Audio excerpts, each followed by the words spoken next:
The conditions of life are suffering. We want things that we can't have, and we want things to stay that won't stay. People are unable to be fully present and mindful of everyday situations.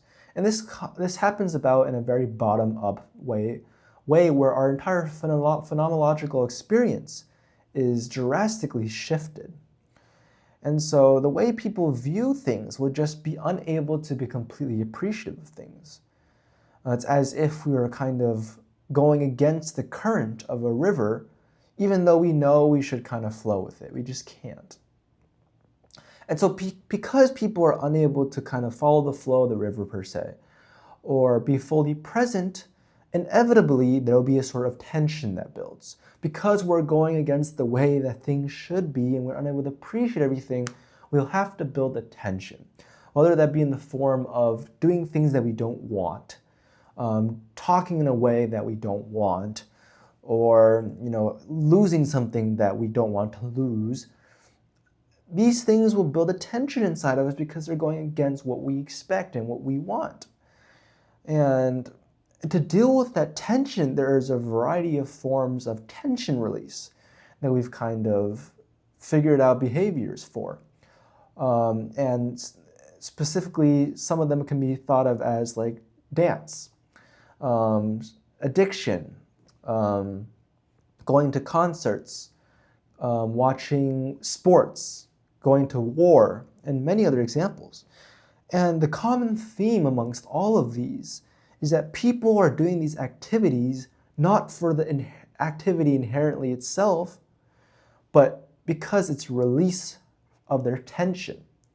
And this might be common sense already, where people go, as a form of escapism to like concerts or traveling or whatnot. But we're kind of trying to analyze the reason behind all of this. The reason is because there's a tension being built fundamentally from the inability to accept things as they are. And because of that inability, people with their built-up tensions will need to find ways to channel that energy outwards, and they can use a variety of mechanisms to do so. People going to concerts and raves are not there because they enjoy the concert. They're there because they're dispelling the sort of pent-up energy, pent-up tension that they have already built. And they're trying to find a way to get rid of it. People going to war might be escaping from, like people who voluntarily choose to become soldiers and go to war, maybe trying to escape something they feel is wrong about their house. However, somebody who is, in a sense, kind of undefiled from this sort of tension and following the flow of the river, which is very rare in modern society, maybe inexistent, those people will not have tension because in every single moment, they see everything as it is. There is no tension, there is no resistance with things not being the way they want, or there is no clinging to wanting the things they want. Everything is beautiful as it is. And this different experience that these undefiled, I call them undefiled observers, have, is that they go through life in this sense of tranquility, in where they do not grasp to things, therefore they do not create tension, therefore they do not have to find mechanism of escapism. And what if you just say, okay, I acknowledge that I don't want to escape. Can I resist it? The thing is, no. Built up tension will inevitably pop. A gas kind of expanding within, a balloon constantly with air being pressed in will eventually pop. In the same way, you can't hold it in. Resisting your affects, your emotional dispositions is not going to make them go away, but rather accentuate them later for a greater explosion. And so, escapism should rather be dealt with in a kind of confrontal manner where you're acknowledging it and trying to find ways to safely channel these sort of tensions out, as opposed to kind of doing it all at once. And that's where like a lot of self-care things happen and other various things happen. But the point of this video is trying to question this foundational idea of it, where the essence is coming from this kind of tension that is being built from this foundationally deviance in how we appreciate and perceive the world.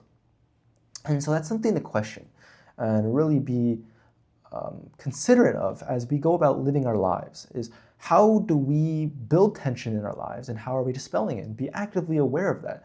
In that sense, that's kind of like a spirituality in some sense. Understanding yourself, understanding how tension is built, understanding how you find misalignment in your environment, how you're unable to be completely appreciative of it, and figuring out how you can kind of muster the differences or muster the kind of practices to kind of reconcile those issues.